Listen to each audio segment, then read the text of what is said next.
The mating ball was not meant for someone like me. While noble daughters danced in silks and perfume, I scrubbed pots in the kitchen below, hidden away like a shameful secret. My father had made certain of that. The moon-cursed daughter would not ruin his final chance to marry off my sister. So I stayed beneath the floorboards of the ballroom, listening to music I would never dance to, waiting for a future that held nothing but chains. Then the Alpha King arrived. Emmerich of Valdren. Powerful beyond measure. Devastatingly beautiful. And burning with a fever that made servants step back when he passed. They said his wolf was consuming him from the inside, that an ancient curse warred within his blood, manifesting as fire that would eventually turn to ice and stop his heart. They said any woman who bonded with him would be destroyed. He walked past every noble daughter without a glance. He dismissed princesses, ignored beauties, and refused them all. Then he stopped, and he said the words that changed everything. "Someone is missing. I can smell her. Bring her to me, or I choose no one." They dragged me from the kitchen, flour still dusting my hands, my cursed eyes shifting between human and wolf for all to see. The crowd gasped in horror.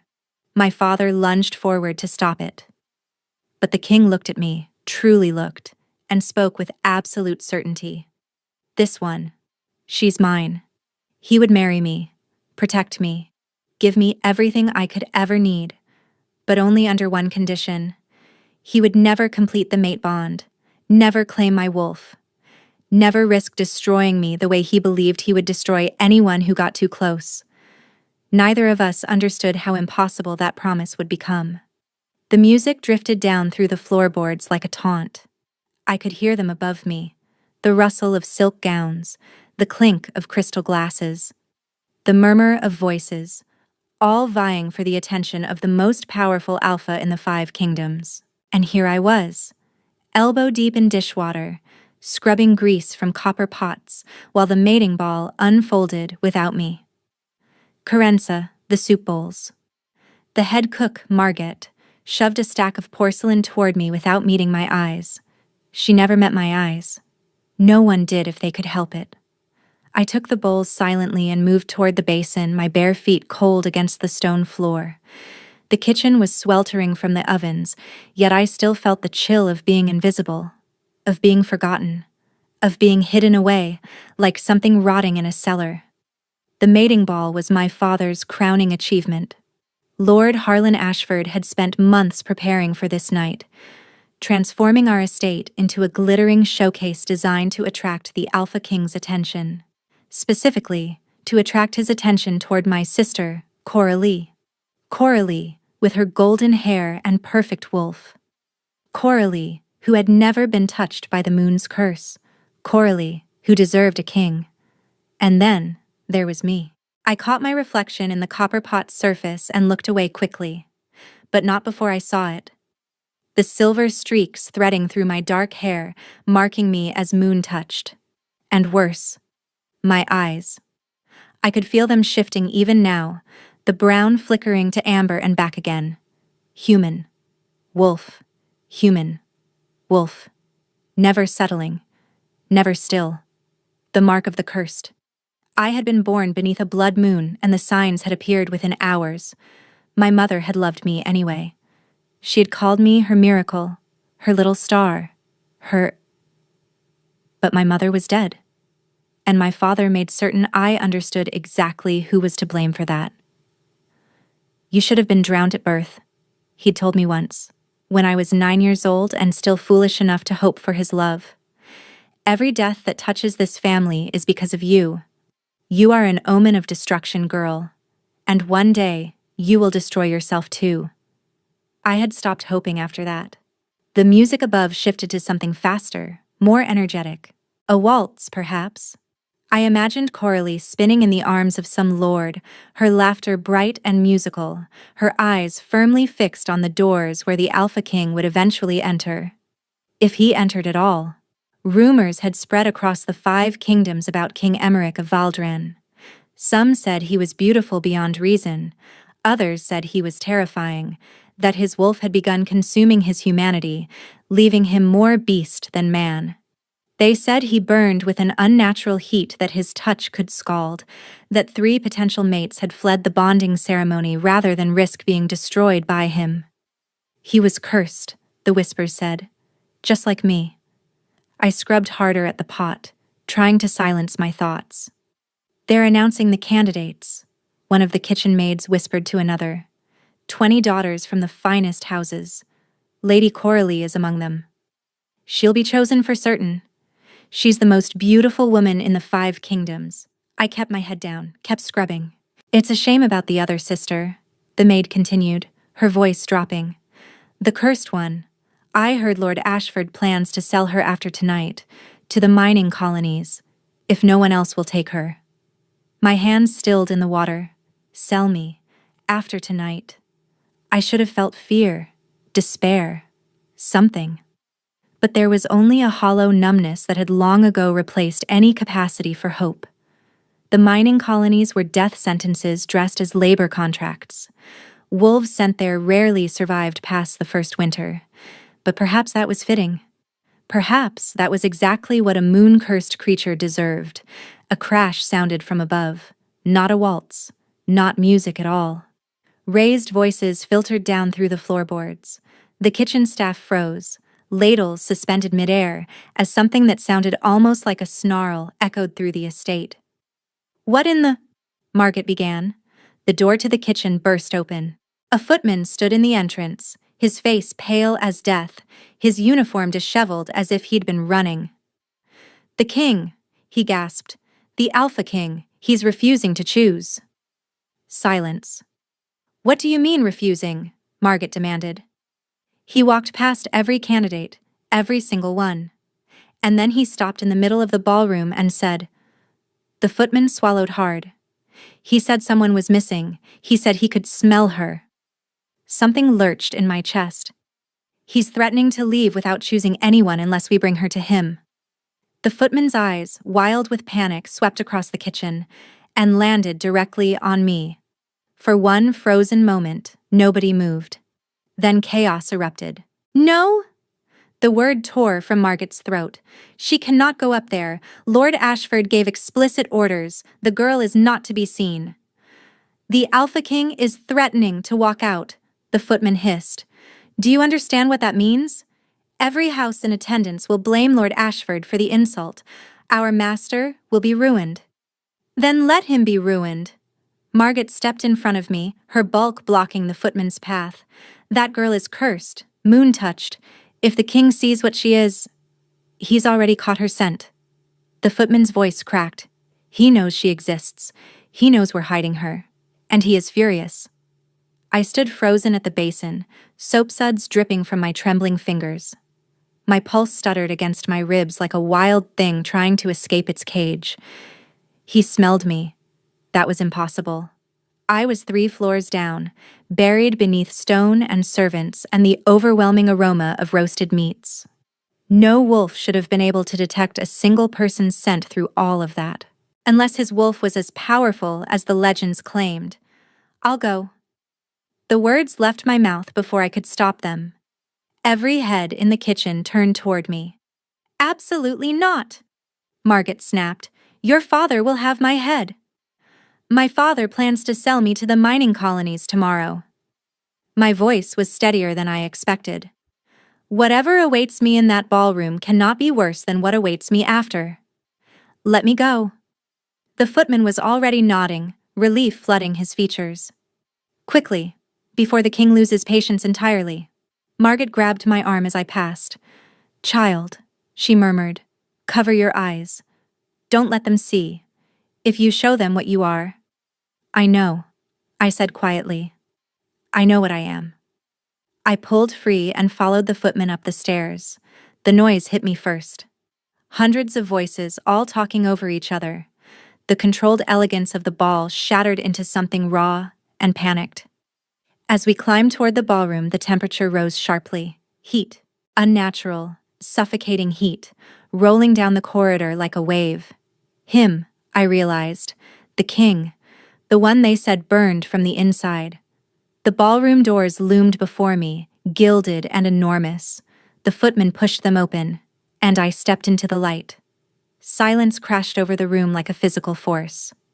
Hundreds of faces turned toward me, lords and ladies, alpha nobles, my father, my sister. All of them staring at the kitchen girl with flour on her dress and soap still glistening on her skin. But I wasn't looking at them. I was looking at him. Alpha King Emmerich of Valdrin stood in the center of the ballroom, surrounded by empty space. Nobody dared approach him. The air around him shimmered with heat, and even from 20 feet away, I could feel it pressing against my skin like an open flame. He was beautiful. Beautiful in the way a wildfire was beautiful. Devastating and dangerous and impossible to look away from. Dark hair fell across his brow, and his eyes were the color of molten amber, bright and burning with something that looked almost like madness or desperation. Those blazing eyes locked onto me the moment I entered. The entire room held its breath, and then he moved. I expected violence, expected demands, expected him to snarl, to shout, to ask why they had hidden me from him.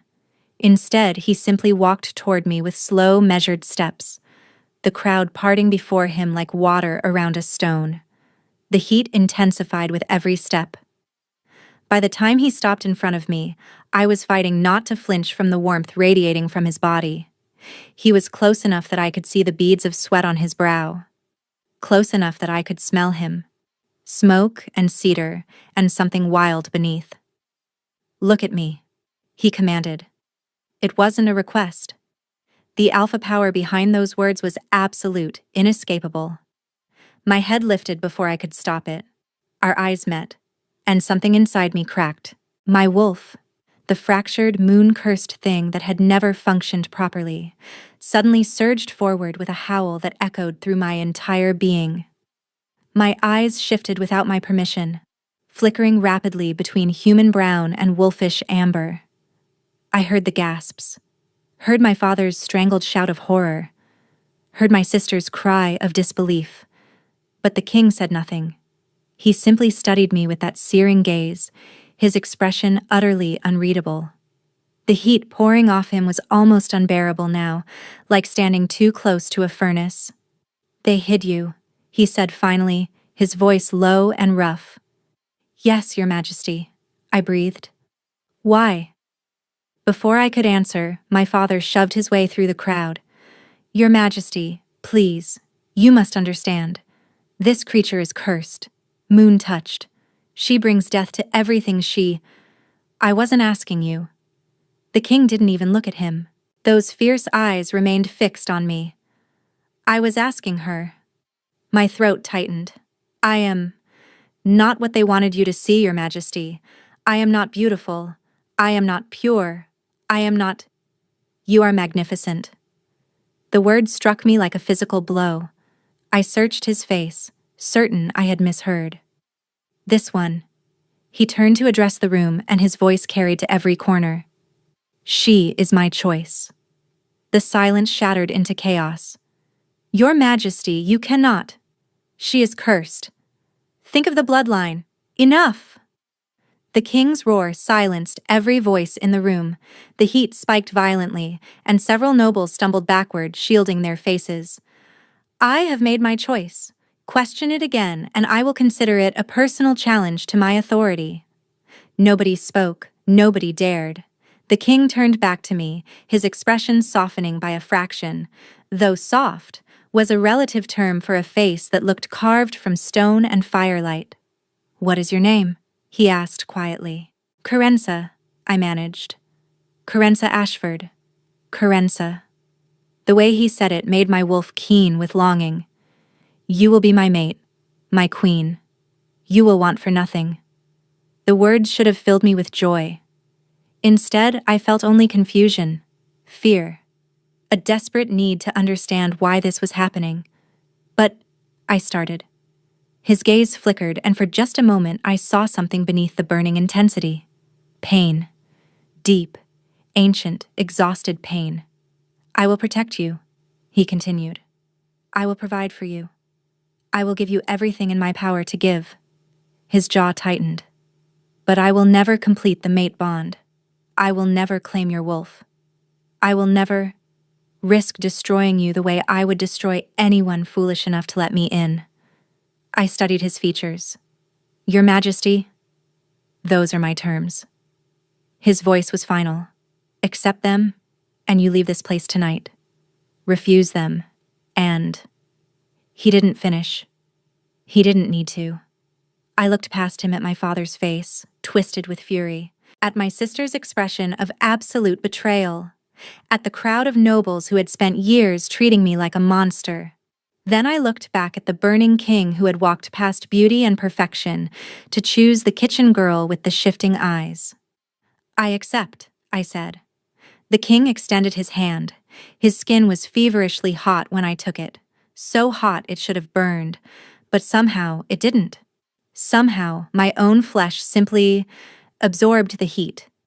Something flickered across his face. Surprise, confusion. Then it was gone, replaced by that mask of cold control. "Then it is done," he said. Behind me, my father's voice cut through the murmurs like a blade. "You have no idea what you're choosing, Your Majesty. That creature killed her own mother. She will kill you too." The king turned slowly. The temperature in the room dropped to nothing, then spiked so violently that the candles in the chandeliers flared and nearly exploded. "If you speak to me again," the king said softly, "about my future queen, I will burn your tongue from your mouth. Do you understand?" My father went white. "Do you understand?" "Yes," my father said hoarsely, "Your Majesty." The king looked at me, and something passed between us, something I couldn't name. "Come," he said. "We leave tonight." I took his hand and walked out of that ballroom without looking back. The carriage swayed gently as we traveled through the night, pulling away from everything I had ever known. Through the small window, I watched my father's estate shrink into the darkness until it was nothing more than a cluster of fading lights. Good riddance. And yet my pulse wouldn't slow. Across from me, the Alpha King sat in rigid silence, his intense gaze fixed on some point beyond the carriage walls. The heat radiating from him filled the enclosed space, making the air thick and heavy. I could feel sweat gathering at my temples, but I didn't dare complain. He had chosen me. He had saved me. Whatever discomfort his curse brought, it was nothing compared to the mining colonies. Nothing compared to a lifetime of servitude or an unmarked grave. "You're not afraid of me." His voice startled me. I looked up to find him studying my face with an intensity that made my wolf stir restlessly. "Should I be, Your Majesty?" I asked carefully. "Everyone else is." There was no self-pity in the words, just a flat statement of fact. "They smell the fire in my blood. They see the madness creeping behind my eyes. They run." "I have been running my entire life," I said quietly. "From what I am. From what others believe me to be. I am tired of running." Something shifted in his expression. Not softening, exactly. This man did not seem capable of softening, but a slight easing of the rigid tension around his mouth. "Your father called you a murderer." I flinched despite myself. "He believes I killed my mother. He has believed it since the night she died." "Did you?" The question was calm, curious even, as if he were asking about the weather or the quality of roads we would travel. "I don't know." The admission scraped my throat raw. I was 7 years old. My eyes had begun shifting uncontrollably, and she was trying to calm me. Then there was light, heat, and when I woke, she was dead. The king said nothing. "The healers said her heart simply stopped," I continued, forcing the words out. "But my father saw my eyes, saw the curse manifesting, and he knew. He knew I had done something to her. I have never been able to prove otherwise. You were 7. Old enough to kill, according to my father. Old enough to carry the blame." The carriage fell silent again. Outside, the landscape had shifted from cultivated farmland to dense forest, ancient trees pressing close to the road like watchful sentinels. "I will tell you something," the king said suddenly, "and you will tell no one. Do you understand?" "Yes, your majesty." He leaned forward, and the heat intensified until I could barely breathe. "I am dying." The words hung between us, terrible and absolute. "The curse on my bloodline. It is not a simple thing. My wolf is consuming me. Every year, more of my humanity burns away. The heat you feel is my body fighting a war it cannot win." His amber eyes were ancient with exhaustion. "Within 5 years, perhaps less, I will be nothing but beast, mindless, feral, and I will have to be put down like a rabid animal." I gazed at him, horror and pity warring in my chest. "Every king in my line has faced this fate," he continued. "The only cure is a true mate bond, a wolf strong enough to anchor our humanity. But the curse twists even that salvation into destruction." His jaw tightened. "Any woman who bonds with me fully, her wolf will be consumed instead. She will die, so that I might live." "The 3 women who fled the bonding ceremony," I said softly. "They were wise to run. I would have destroyed them without meaning to." "Then why choose a mate at all? Why choose me?" The king was quiet for a long moment. When he spoke again, his voice was rough. "Because the kingdom requires an heir. Because my council insisted I at least appear to be seeking a queen.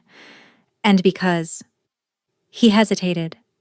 "Because the moment I caught your scent through all that chaos and perfume and pretense, something in me went still for the first time in years." My breath caught. "I don't understand it," he admitted. "I don't trust it. But I know this. You are different, Carenza Ashford, and I will not risk destroying you to satisfy my own selfish hopes." His eyes held mine. "You will be queen. You will be protected. But you will never be asked to bond with me. That is the boundary I will not cross." I should have felt relief. Instead, I felt an unexpected pang of something else.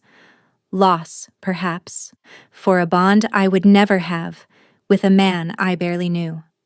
"I understand, Your Majesty," I said. "Emmerich." I blinked. "I'm sorry?" "My name."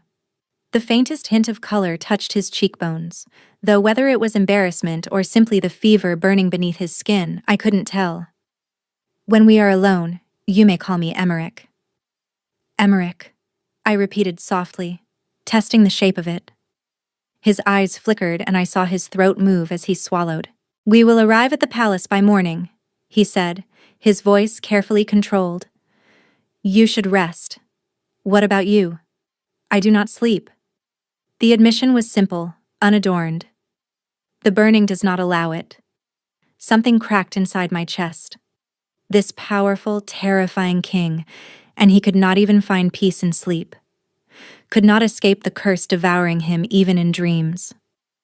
Before I could stop myself, I reached across the carriage and laid my hand over his. The heat should have scalded me. His skin was burning, radiating warmth like a lit coal. But instead of pain, I felt only a strange tingling sensation, and beneath my palm, his temperature seemed to lower. Emmerich went completely still. "What are you doing?" he asked, his voice strained. "I don't know." I truly didn't. My wolf was doing something, reaching toward his through the connection of our skin, and I had no idea how to stop it. "Does it hurt?" "No." He sounded stunned. You're cool. Your touch is cool." "Is that bad?" He fixed his gaze on our joined hands as if they held the answer to a question he had been asking his entire life. "It should be impossible," he breathed. "No one has ever been able to—" He cut himself off, pulling his hand away as if burned. "Don't. You don't understand what you're risking." "I'm not risking anything. You said you wouldn't bond with me." "Not intentionally." His expression was wild now, something vulnerable cracking through his careful control. "But if you keep touching me like that, my wolf will reach for yours whether I command it to or not. And then you will be destroyed. And I will have. He stopped, turned away, pressed his forehead against the cool glass of the carriage window. Rest, he ordered, his voice hollow. Please, just rest. I pulled my hand back, feeling the loss of that strange connection like a physical ache. But I didn't argue. I curled into the corner of the carriage, watching the burning king fight a battle against his own body, and wondered what I had gotten myself into. The palace of Valdrin was nothing like I had imagined. Where my father's estate had been all gilt and ostentation, this structure was carved from living stone, massive granite walls that seemed to grow from the mountain itself, softened by centuries of ivy and the silver shimmer of waterfalls cascading down the cliffs behind it. It was wild, ancient, beautiful in a way that made my wolf stir with longing. Home, something whispered inside me, though that was impossible. I had never had a home. Servants lined the entrance as the carriage rolled to a stop, their faces carefully blank as they observed their king's unexpected bride. I saw the flicker of their eyes, taking in my flower-stained dress, my untidy hair, my shifting gaze. But none of them sneered, none of them flinched. They are loyal, Emmerich said, as if reading my thoughts, and they have been instructed that you are to be treated with the same respect afforded to me. They don't know what I am. They know what I have told them, that you are my chosen mate, and their future queen. He stepped from the carriage and turned to offer his hand. That is enough. I took it, feeling that strange cooling sensation pass between us again. His eyes flickered, but he said nothing. The next 2 days passed in a blur of preparations. I was bathed in rose-scented water by gentle hands, dressed in gowns softer than anything I had ever worn, given chambers larger than my father's entire ground floor, with windows overlooking the waterfalls and a bed so vast I could have gotten lost in it. And I was given attendants who never met my eyes. Not because they were afraid, I realized on the second day, but because Emmerich had ordered them not to look. To protect my privacy, to ensure I was never made to feel exposed or judged. The thoughtfulness of it made my throat tight. On the morning of the third day, I was summoned to the throne room for the formal betrothal announcement. I entered to find the chamber packed with nobility, wolves from across the 5 kingdoms who had come to witness the king's shocking choice. The whispers started the moment I appeared. That's her? The kitchen girl? Look at her hair, the silver markings. She's moon-cursed. What was he thinking? I kept my chin high, my eyes fixed on the raised dais where Emmerich sat. He was watching me with an expression I couldn't read. And beside him, to my horror, stood my father. Lord Harlan Ashford had somehow arrived before me. His face was arranged in an expression of fatherly concern, but his eyes burned with hatred as they tracked my approach. "Ah, there she is," my father said, his voice carrying across the hall. "My dear daughter, Your Majesty, before this proceeds, I must once again beg you to reconsider. This girl is not fit to be your queen." The whispers intensified. Emmerich did not move, did not blink. "You were not invited to speak, Lord Ashford. But as her father, I have the right to object to any betrothal. It is written in the old laws. And I must tell this assembly the truth about what she is." My pulse stuttered. Here it comes. The accusations, the exile, the...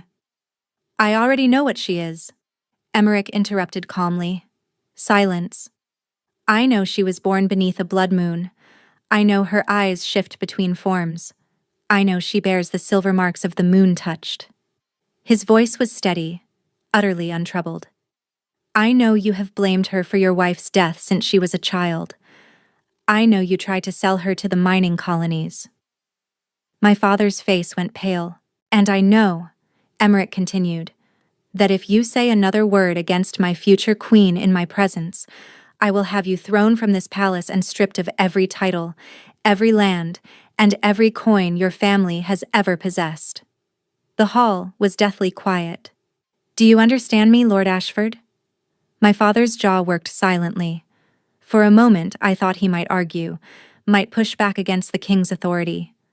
Then his shoulders dropped. "Yes, Your Majesty," he said, barely audible. "Good. Then this audience is concluded." Emmerich rose from the throne and descended the steps toward me, the crowd parting before him. "My betrothed and I have preparations to attend to." He took my hand, that strange coolness passing between us again, and led me from the throne room without looking back. We walked in silence through the corridors until we reached a private garden, far from prying eyes and listening ears. Only then did Emmerich stop, turning to face me. "You're shaking," he observed. I looked down at my hands. He was right. They trembled like leaves in a storm. "My father will never harm you again." The words were absolute. "This I swear to you, Carenza." I met his intense gaze, and the sincerity there nearly undid me. "Why?" I asked softly. "Why do you keep defending me? You don't even know if I'm innocent. You don't know what I'm capable of." "I know enough. But I know," he said slowly, "that you sat in that carriage and reached for my hand when you thought I was suffering. I know that your first instinct was to comfort me, not to fear me. I know that you are the only person in 27 years who has ever made me feel less alone." My breath caught. "I cannot love you," he continued, his voice rough. "I will not bond with you. Those limits must remain, but I can protect you. I can respect you. I can give you a life where no one ever makes you feel ashamed of what you are." "That's more than anyone has ever offered me," I admitted. Something flickered in his expression. Pain, perhaps, or longing. "Then we understand each other," he said. "Yes." I nodded slowly. "I believe we do." He released my hand, and the absence of his warmth left me strangely bereft. "The wedding is tomorrow," he said. "Are you prepared?" "I don't know how to be a queen. Neither do I know how to be a husband." The corner of his mouth twitched, not quite a smile, but close. "Perhaps we will learn together." He turned to leave, then paused. "Carenza?" "Yes?" "Your eyes." He glanced back over his shoulder. "They're beautiful when they shift. Don't ever let anyone make you believe otherwise." Then he was gone, and I stood alone in the garden with my pulse racing and a terrible, hopeful realization settling over me. I was beginning to feel something for my burning king. And that was more dangerous than any curse I had ever known. The Cathedral of Valdrin was carved from moonstone. I had never seen anything like it. The walls shimmered with an ethereal glow, catching the morning light and scattering it into 1,000 rainbow fragments across the gathered crowd. It was ancient, sacred, the place where every king of Valdrin had been wed for over 1,000 years, and now it was filled with wolves who had come to witness the impossible, the cursed king marrying the cursed girl. I stood at the entrance, my hands trembling around a bouquet of winter roses that matched the silver streaks in my hair. The gown they had dressed me in was simple but elegant. White silk that flowed like water, with delicate silver embroidery along the bodice that seemed to shimmer in response to my shifting eyes. "You look beautiful, Your Grace." I turned to find a young woman standing beside me, one of the attendants Emmerich had assigned. Her name was Sybil, and unlike the others, she occasionally met my gaze without flinching. "I look terrified," I corrected quietly. Sybil smiled. "Those are not mutually exclusive, Your Grace." The music began. A haunting melody played on instruments I didn't recognize, filling the cathedral with sound that seemed to vibrate in my very bones. I walked alone down the aisle. No father to give me away. No family to stand witness. Just me, and the hundreds of eyes tracking my every step, and the burning king waiting at the altar. Emmerich stood perfectly still, dressed in black formal attire that emphasized the breadth of his shoulders and the sharp lines of his face. His molten gaze never left mine as I approached, and even from a distance I could feel the heat radiating from him, stronger than usual, as if his wolf was fighting for control. But there was something else in his expression. Something that looked almost like wonder. I reached the altar and took my place beside him. The priest, an ancient wolf with a voice like rumbling thunder, began the ceremony. I barely heard the words. I was too aware of Emmerich's presence beside me, the way his hand brushed mine as we exchanged rings, the way his voice roughened when he spoke his vows. "I claim you as my mate," he said, the words carrying through the cathedral. "My wife, my queen. Before these witnesses and the old gods, I bind myself to you." My wolf surged at the words, straining toward his with an intensity that frightened me. I fought to keep my eyes from shifting, to maintain control. "I claim you as my mate," I repeated, my voice steadier than I expected. "My husband, my king. Before these witnesses and the old gods, I bind myself to you." The priest smiled. "The bond may now be sealed with a kiss." The cathedral went silent. Every wolf present knew what should happen next. The physical claiming, the bite that would merge our wolves and complete the mate bond. But Emmerich had been clear. That could never happen. He turned to me, and I saw the conflict raging behind his burning gaze. The want, the need, the desperate restraint holding everything back. "Carenza," he murmured, low enough that only I could hear. "I will kiss you now, as the ceremony requires, but the kiss is all I can offer you here. Do you consent?" "Yes," I breathed. He cupped my face in his burning hands, and then his lips met mine. The world dissolved. His mouth was hot, almost feverishly so, moving against mine with a gentleness that contradicted everything I knew about his fierce reputation. The kiss was chaste by any standard. No tongue, no demand, just the soft press of his lips against mine. But something happened anyway. My wolf howled. His wolf answered. And for one terrifying, exhilarating moment, I felt them brush against each other.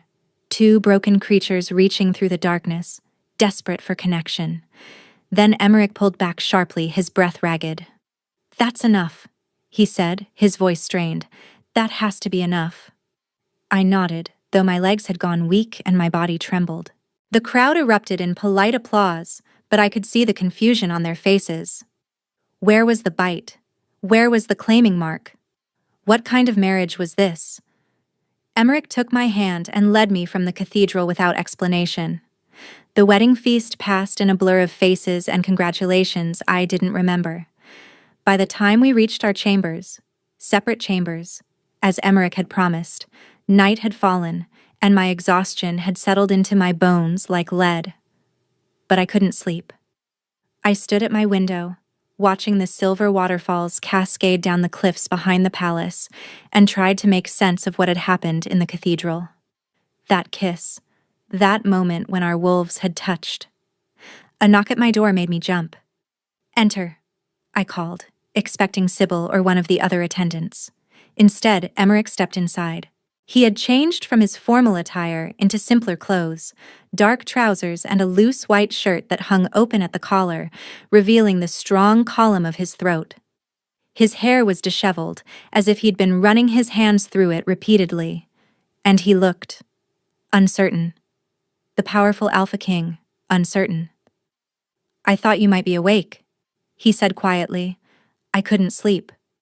Neither could I. He hesitated in the doorway. "May I come in?" "This is your palace. You can go wherever you wish. It's your chamber. And I will never enter without your permission." The consideration in those words made my chest ache. "You may enter," I said softly. He stepped inside, closing the door behind him. For a long moment we simply stood there, watching each other across the moonlit room. "What happened in the cathedral?" he began. "During the kiss. Did you feel—" "Our wolves touched," I finished. "Yes. I felt it." His jaw tightened. "That should not have been possible. The bond cannot form without the physical claiming. Perhaps our wolves don't follow the rules." A ghost of a smile flickered across his face. "Perhaps not." He moved closer, and I felt the temperature in the room rise. Not uncomfortably, more like standing near a hearth on a cold night. Warm, comforting, I should not have come, he admitted. I should have stayed away and let you rest. Then why did you come? Because I cannot stop thinking about you. The words seemed to surprise him as much as they surprised me. Because my wolf has been pacing since the moment I left your side, demanding that I return. Because for the first time in years, the burning feels less. Less? Quieter. He stopped an arm's length away, his fierce gaze searching my face. When I am near you, it quiets. My wolf stirred, pleased by this revelation in a way I didn't fully understand. May I try something? I asked. What? Instead of answering, I reached out and placed my palm against his chest. His skin was hot even through the fabric of his shirt, but as my hand made contact, that strange cooling sensation flowed from within me once again. Emmerich's breath caught. Does it help? I asked softly. Yes. The word came out rough, almost pained. Gods. Yes. I didn't remove my hand. If anything, I pressed closer, feeling his heart pound beneath my palm, faster than it should be, stronger than it should be. Your fever, I said. It's worse than you've told me, isn't it? He was quiet for a long moment. There are things I haven't told you, he admitted finally. Things about my curse, things that would frighten you. I have lived my entire life frightened. I am tired of fear. His hand came up to cover mine, pressing it more firmly against his chest. The burning is not constant, he said quietly. It builds and builds, and if I do not release it, it will eventually consume me from the inside. My father went mad from it before the end. My grandfather burned 3 villages before they managed to put him down. Horror crept through me. How do you release it? Pain, violence, the hunt. His voice dropped. Or intimacy. The touch of another person can draw the heat out, at least temporarily. Is that why you've had mistresses? They were not mistresses in the traditional sense. They were necessary. Shame darkened his features. I never asked any of them to stay. One night was usually enough to buy me a few weeks of clarity, but lately, the relief has been lasting mere days, sometimes hours. And you were looking for a new source of relief at the mating ball? No. His answer was immediate, fierce. I went to the mating ball because my council demanded I at least appear to seek a queen. I had no intention of actually choosing anyone. I knew what it would cost them. Then why did you choose me? His eyes met mine, and the raw vulnerability there stole my breath. Because when I caught your scent, the burning stopped completely. For the first time in my entire life, it simply stopped. I gazed at him, my body trembling. I do not understand it, he continued. I do not trust it. But I know that you are different, Carenza. Whatever you are, whatever the moon curse has made you, it affects my curse as well. My father always said my curse brought death. Your father is a fool. His free hand came up to cut my cheek, his thumb tracing the silver streak in my hair. I think your curse might be the only thing that can save me.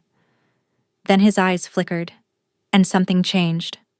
The warmth radiating from his skin spiked violently. His pupils contracted to pinpricks. His hand on my face began to tremble. Emmerich? I asked, alarmed. Get back. He stumbled away from me, clutching his head. Get away from me. My wolf. I can't control. His eyes blazed pure gold, and for one terrifying moment I saw the beast beneath the man, feral and burning and utterly wild. Then it passed. He collapsed against the wall, gasping for breath, sweat streaming down his face. Emmerich. I rushed to his side, but he held up a hand to stop me. Don't. His voice was ragged. Don't touch me. Not when it's like this. What just happened? My wolf tried to claim you. The words came out broken. The moment I let my guard down, it tried to force the bond. If you had been touching me when it happened. He didn't finish. He didn't need to. I would be dead. Or worse, bonded to a man whose curse would consume me. I should go, he said, pushing himself upright with visible effort. I should never have come here. I'm sorry. Emmerich! But he was already at the door, his back to me, and his shoulders rigid with control. Lock your door tonight, he said quietly. And every night. Until I can be certain my wolf won't try to take what I've forbidden it to have. Then he was gone, and I was left alone with the terrible realization that my touch might be the only thing that could save him, but getting close enough to help might destroy us both. He stayed away for 3 days. 3 days of wandering the palace alone, of exploring libraries and gardens and endless corridors with only Sybil for company. 3 days of wondering if I had imagined everything, the kiss, the confession, and the moment his wolf had almost broken free. 3 days of my own wolf pacing restlessly, howling for a mate it could not have. On the 4th evening, I was sitting in my chambers, attempting to read a book about Valdrin's history, when a knock came at my door. My pulse leaped. Enter. Emmerich stepped inside, and I immediately saw the change in him. His skin was ashen, his eyes sunken. The fever burning beneath his flesh was visible now, a faint glow emanating from his very pores. "You look terrible," I said before I could stop myself. A hoarse laugh escaped him. "I feel worse than I look. You've been avoiding me. I've been trying to protect you. By letting yourself burn from the inside?" I stood, my book forgotten. "You said my touch helps. You said the burning quiets when you're near me. And my wolf nearly claimed you against both our wills." His jaw tightened. "I cannot risk that again." "So instead you'll let yourself die?" He flinched at the word, and I knew I had struck something true. "You're getting worse," I said, stepping closer despite his warning look. "The heat is stronger than when we arrived. How long do you have before it consumes you completely?" "Carenza." "How long, Emmerich?" The silence stretched between us, thick and suffocating. "Months," he admitted finally. "Perhaps less. The curse is accelerating." My legs nearly buckled. "Months? I thought I had years. I was wrong." He looked away, his dim gaze fixed on nothing. "That is why I chose a mate. Not for relief, not for companionship, but because the kingdom needs an heir, and I will not be able to provide one if I wait much longer." The clinical nature of the statement should have stung. Instead, I felt only determination. "Then we try," I said. His eyes snapped back to mine. "What?" "An heir. That's what you need. That's what you chose me for." My voice was steady, though my body trembled. "We try to conceive one. Carenza, you don't understand. Intimacy with me is dangerous. The heat, the loss of control. You said your touch doesn't burn me the way it burns others. You said I cool you." I stepped closer still, until I was near enough to feel the waves of heat radiating from his body. "Let me try.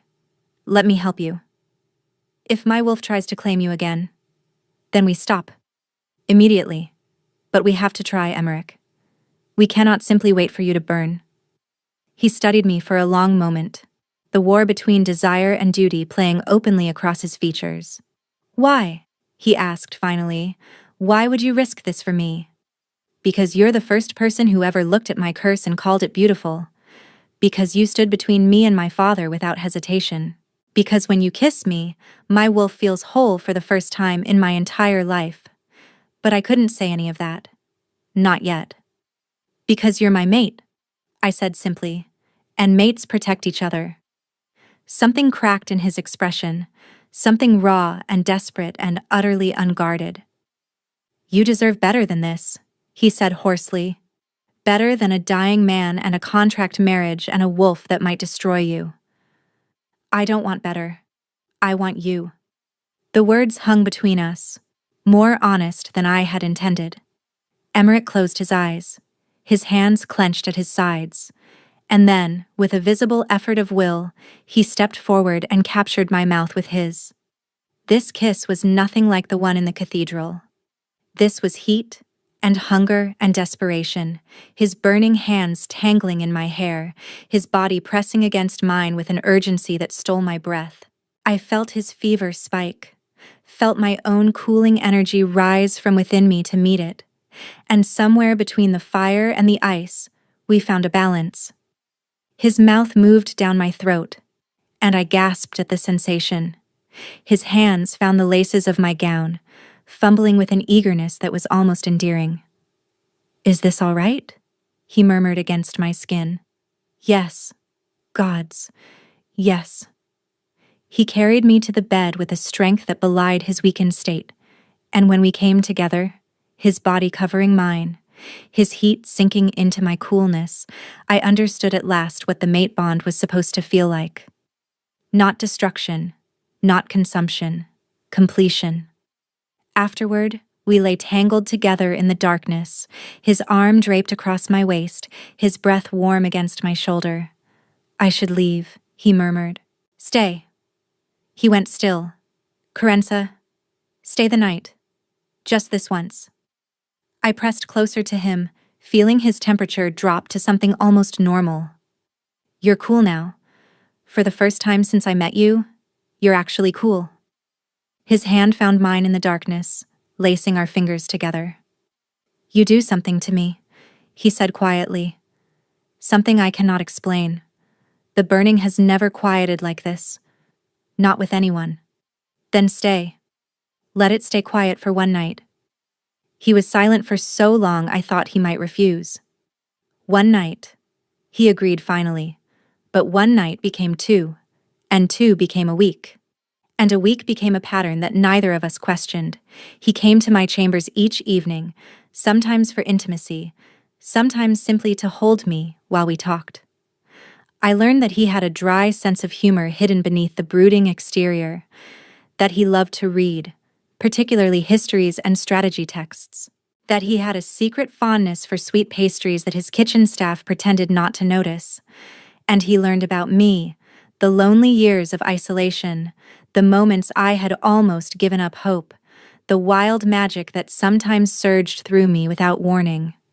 "Your wolf is not broken," he said one night, tracing the silver streaks in my hair. "It's merely different. Perhaps that's why you can touch me without burning." "Perhaps," I agreed, though privately I wondered if there was more to it.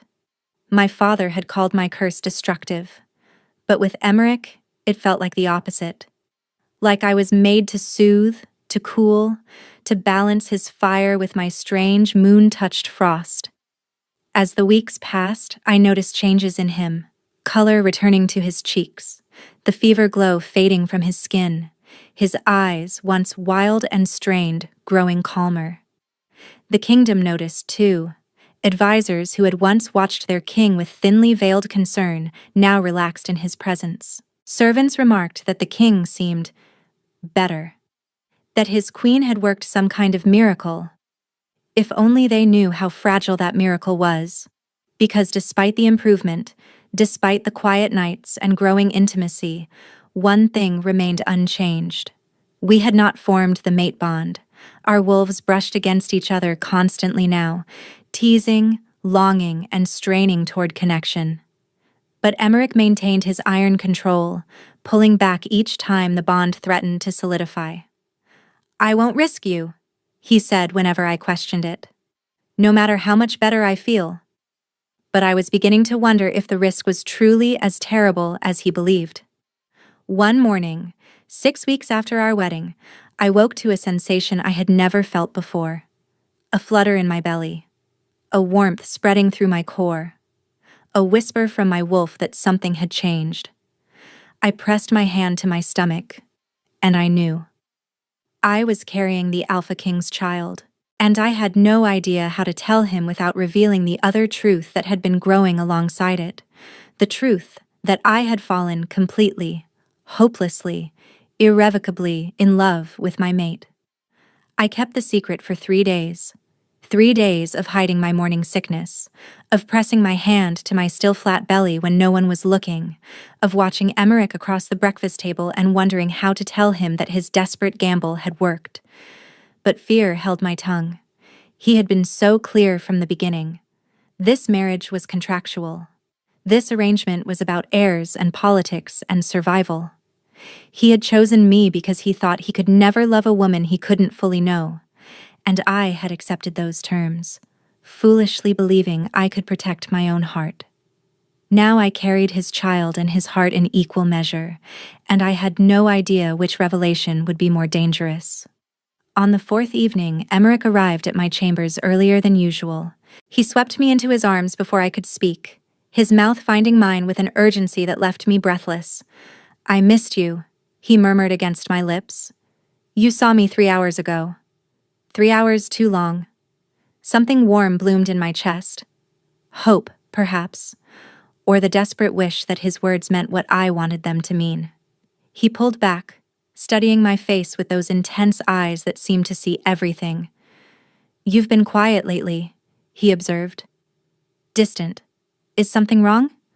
"No, nothing's wrong." His brow furrowed. "You're lying to me." "I'm Carenza." He cupped my face in his hands, his thumb tracing my cheekbone. "Whatever it is, you can tell me. Have I done something to upset you?" "No. You've been perfect. Too perfect." "Then what?" "I'm pregnant." The words burst out before I could stop them. Emmerich went completely still. His hands remained on my face, but his eyes, those burning eyes, had gone wide and distant. "Pregnant," he repeated slowly. "Yes, the healer confirmed it this morning." I forced myself to meet his gaze. "You have your heir, Emmerich. Everything you wanted." For a long moment, he said nothing. His expression was unreadable, his scent carefully controlled. Then he dropped to his knees. I looked down at him, shocked.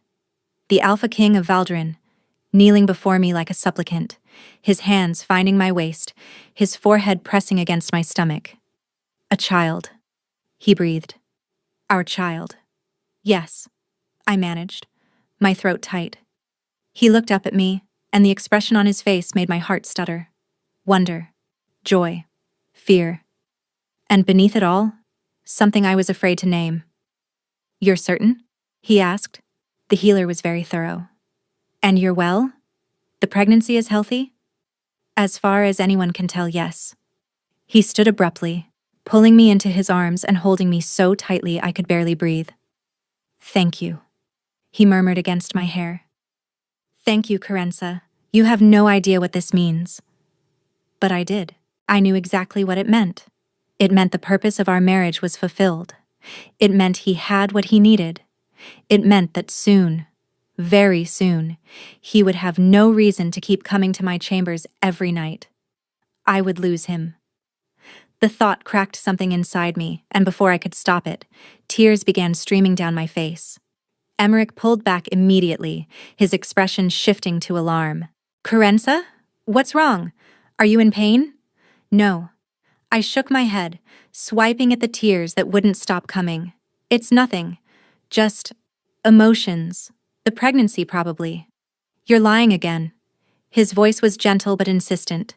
"Tell me, please." "It's stupid." "Nothing you feel is stupid." "You're going to leave now." The words tore out of me, raw and broken. "You have your heir. The purpose is fulfilled. You said this marriage was contractual, that you wanted nothing more than children from me, and now—" "Stop." He gripped my shoulders, forcing me to look at him. "Is that what you think? That I would abandon you now that you're carrying my child? That's what you said. At the beginning. That once I gave you children, we would have nothing more to do with each other." I was a fool at the beginning. His blazing gaze held mine. "I didn't know you. I didn't understand what you would become to me." My pulse raced. "What have I become to you?" "Everything." The word fell between us like a thunderclap. "Gods help me, Carenza. You have become everything." I stood frozen, unable to breathe. "I thought I could control this," he continued, his voice rough. "I thought I could keep my distance, protect you from my wolf, treat this like the arrangement I claimed it was. But I can't. I don't want to." "Emmerich." "I come to your chambers every night because I cannot stay away. I count the hours until I can see you again. When you're not near me, my wolf howls like it's dying." His hands tightened on my shoulders. "You asked me once why I defended you so fiercely.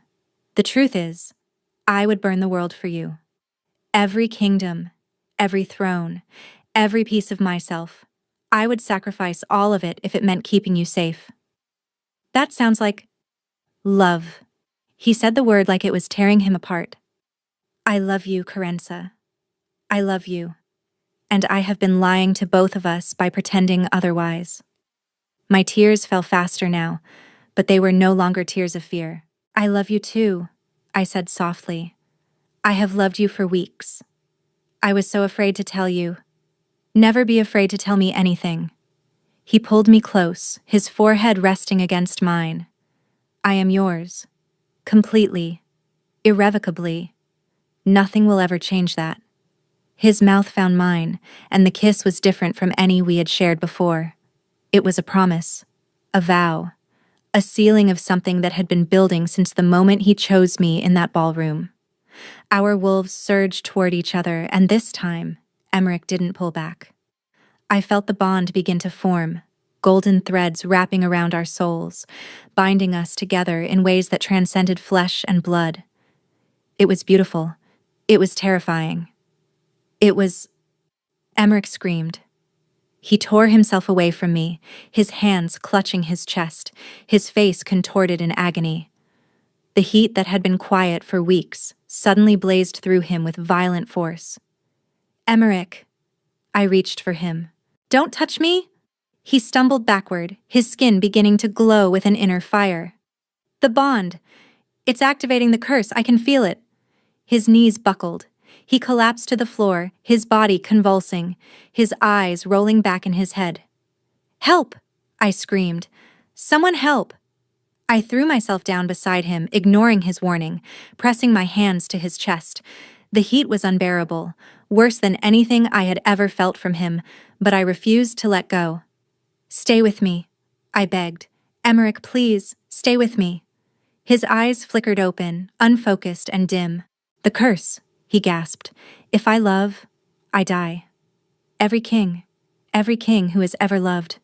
No. I shook my head wildly. No, there has to be a way. My touch helps you. My touch. Not enough. His hand found mine, his grip weak. The curse was designed this way, to ensure the kings of Valdren never let emotion rule them. If we fall in love, truly love, our wolves consume us. Then stop loving me. The words tore from my throat. Take it back. Whatever you said, take it back. A terrible smile crossed his face. I cannot stop loving you any more than I can stop breathing. You are in my blood, Carenza. You are in my soul.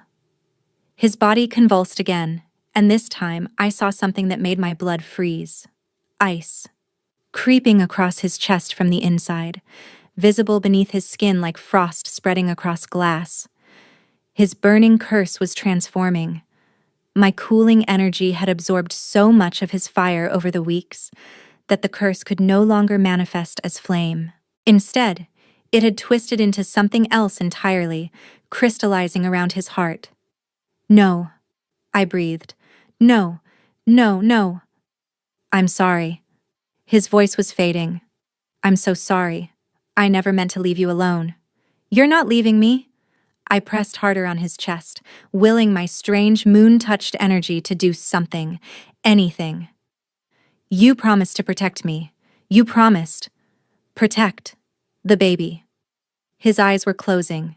Tell our child. Tell them I loved them, before I ever met them. Emmerich!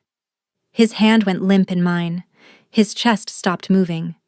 And the Alpha King of Valdren lay still and cold beneath my fingers, frost spreading across his heart like a death sentence I didn't know how to stop.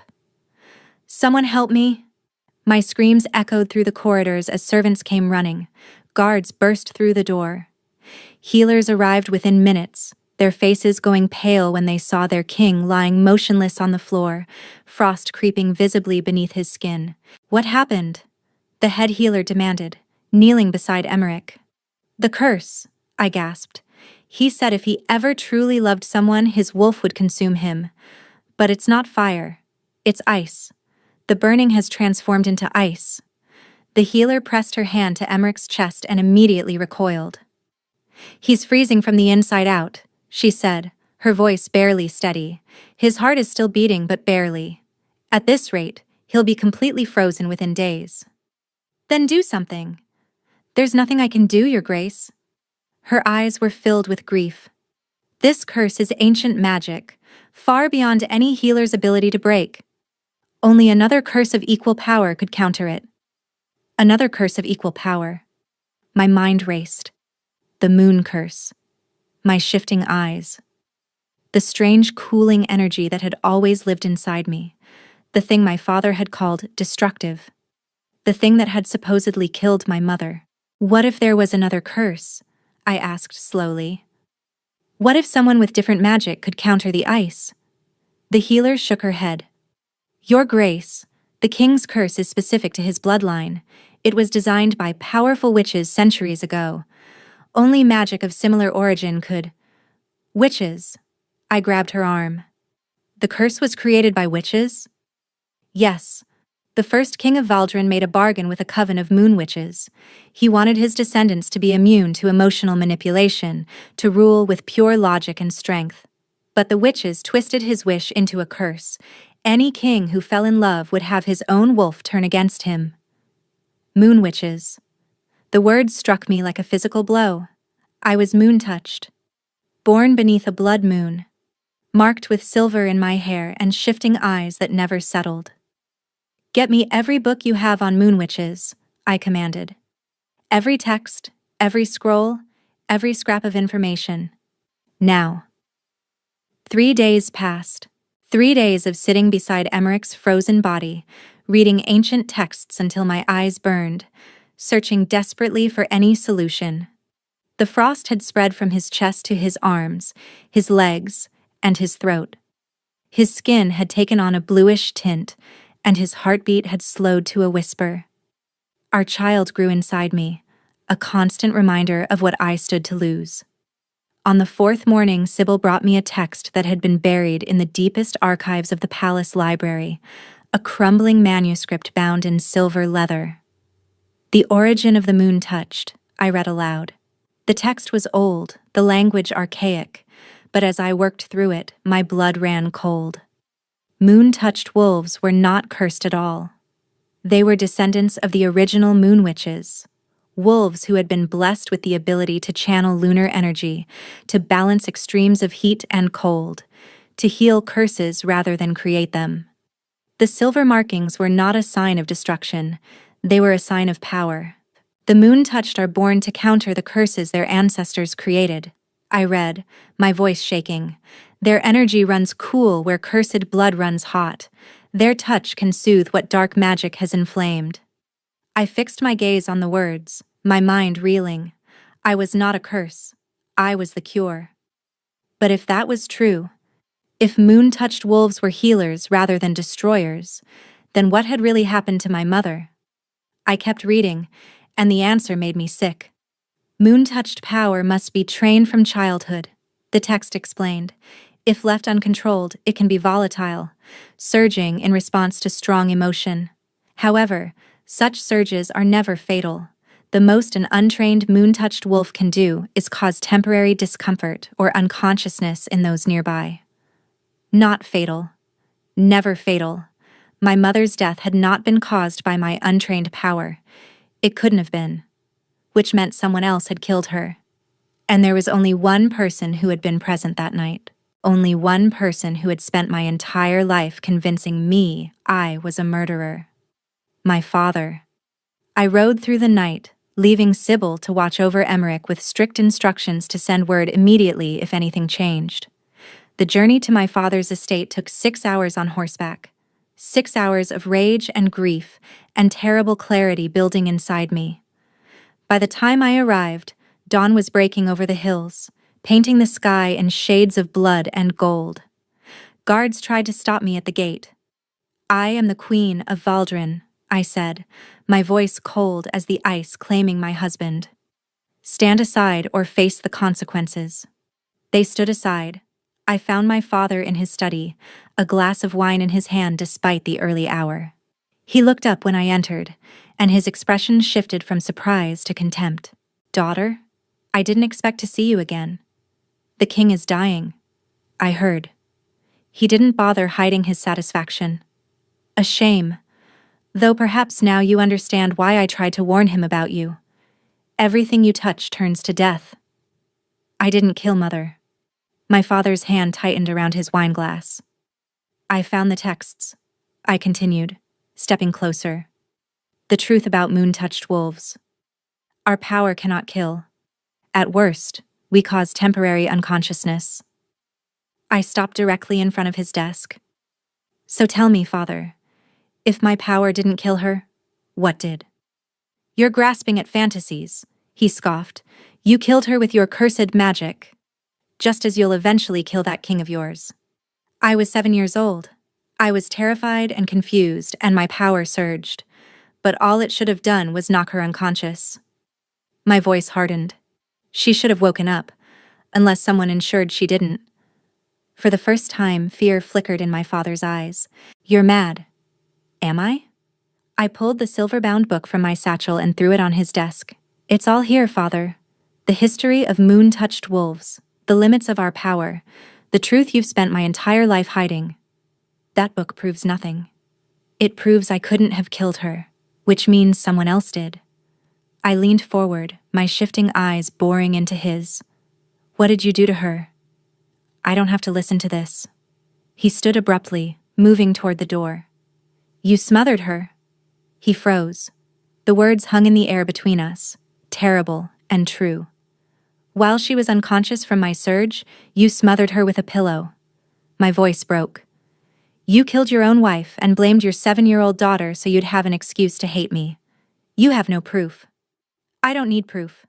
I stepped toward him. I just need the truth. Why? Why would you kill her? For a long moment he said nothing. Then something shifted in his expression, the mask slipping away to reveal the monster beneath. Because she was going to leave me. I stared at him. Your mother discovered what I really am, he continued, his voice flat. What my family has always been, descended from the same moon witch coven that cursed the kings of Valdrin. Our family was supposed to watch the royal line, to ensure the curse was never broken. But your mother found my journals. She was going to expose everything. The world tilted beneath my feet. You're a moon witch. I was. His lip curled. Before I bound my own power and pretended to be nothing more than a minor lord. The coven died out generations ago, but some of us kept the old ways. Kept the old oaths. The oath to maintain the curse.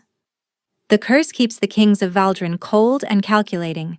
It makes them perfect rulers, logical, unemotional, and immune to manipulation. His eyes hardened. Your precious king was never supposed to fall in love.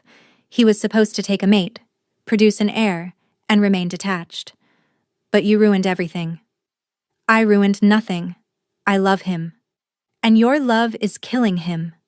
My father slammed his fist on the desk. Just as it was always meant to. The curse activates when they fall in love, and your untrained moon-touched energy made everything more volatile. Every time you cooled his burning, you forced the curse to adapt. That's why it transformed from fire to ice. You didn't heal him, daughter. You changed the nature of his destruction. Horror washed through me. No, I breathed. My touch helped him. The burning quieted. Because you were absorbing the heat, forcing the curse to find another path. And now it has. Ice, instead of fire. The end result is the same. Death. You're lying. There has to be a way to save him. There is. My father's smile was cruel. The curse can be broken, but only by someone of moon witch blood completing the mate bond while channeling raw lunar energy. Your power could shatter the curse entirely, or it could kill you both. The old texts were never clear on which outcome was more likely. Then I'll take that risk. You won't survive it. The curse was designed to destroy anyone foolish enough to try breaking it through the bond. Your wolf will be consumed. You'll die, and your king will die, and the child in your belly will never take a breath. You don't know that. I know the curse was created by my ancestors. I know its mechanisms better than anyone alive. He stepped closer, his voice dropping. Let him die. Ki Carenza. Let the curse take him, and I'll teach you everything I know. You could be powerful. You could... I would rather die with him than live as anything like you. His face twisted with rage. You ungrateful. The door burst open. Don't listen to another word he says. I spun to find my sister Coralie standing in the doorway, her face pale and her eyes wild. Behind her stood Sybil, who must have ridden just as hard to catch up with me. Coralie, what are you... Sybil sent word to the estate that you'd ridden for Father's house. I came as fast as I could. She strode into the room, positioning herself between me and our father. He's lying to you, Carenza. He's been lying about everything. Coralie. Our father's voice carried a warning. This doesn't concern you. It concerns me because I was there. Coralie's voice shook. The night Mother died. I was hiding in the hallway. I saw everything. My chest constricted. She's delirious. Our father snapped. She was 4 years old. She doesn't remember... I remember you standing over Mother's body with a pillow in your hands. Coralie's tears were flowing freely now. I remember you looking at Carenza, unconscious on the floor, and saying, "Finally, a way to be rid of the cursed one." I remember everything, Father. I've just been too afraid to speak. You ungrateful. I believed you. Coralie turned to me, anguish written across her features. For years, I believed him when he said you were dangerous. I was so young when it happened, and he told me I'd dreamed it, told me my memories were false. But when I heard you were here, when I realized what he was planning... What is he planning? He wants you to fail. Coralie's voice grew steady with conviction. He told you the bond attempt might kill you to make you afraid, but he left out the most important part. Moon-touched wolves who complete the mate bond with cursed bloodlines don't just have a chance at breaking the curse. They're the only ones who can. Our ancestors designed it that way as a failsafe. I looked at my father, and for the first time, I saw him clearly. The hatred, the calculation. The monster who had murdered his wife and tormented his daughter and lied for decades to hide his own sins. "Guards!" I shouted. The Valdrin soldiers I had brought with me surged into the room, surrounding my father before he could move. "This man is under arrest for the murder of Lady Ashford and conspiracy against the crown," I announced, my voice steady despite the trembling in my hands. "Take him." "You'll never save your king!" my father screamed as they dragged him away. "The curse is too strong. You're too weak. You'll die. And your child will die. And everything you love will turn to ice." The door slammed shut behind him. Silence. Coralie approached me slowly, her eyes red with tears. "I'm sorry," she said softly. "I'm so sorry, Carenza. For everything. For believing him. For blaming you. For..." I pulled her into my arms and held her as we both wept for the years we had lost. But even as I grieved, a new determination was building in my chest. My father had tried to make me afraid. He had wanted me to believe I couldn't save Emmerich, that the attempt would destroy us both.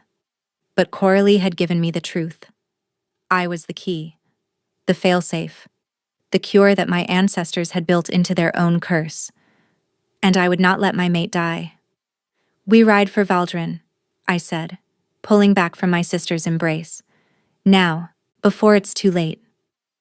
We rode back to Valdrin together, my sister and I, pushing our horses to their limits through the night. Coralie told me everything during the journey, how our father had manipulated her memories, convinced her that her childhood recollections were nightmares rather than truth. How he had poisoned her against me for years, ensuring she would never question his version of events. "He was so afraid you would discover your true power," Coralie explained. "Moon-touched wolves can break curses, Carenza. That's what we're actually born to do. He couldn't let you realize that. But he said my touch made Emmerich's curse worse, that I caused it to transform from fire to ice. He twisted the truth to frighten you. Think about it. Before you, the burning was killing him. With you, he had months of relief. You weren't accelerating his death. You were the only thing keeping him alive." Hope flickered in my chest. fragile and desperate. But the ice, is the curse trying to fight back against your healing? It transformed because your cooling energy was actually working. The curse couldn't burn him anymore, so it adapted. But adaptation isn't victory. She met my eyes. You can break it, Carenza. I know you can. But you'll have to complete what you started. What do you mean? The mate bond. You started to form it with him, didn't you? Before he collapsed? Yes, but the bond wasn't what triggered the curse to attack. The curse was already active, lying dormant, waiting for him to fall in love.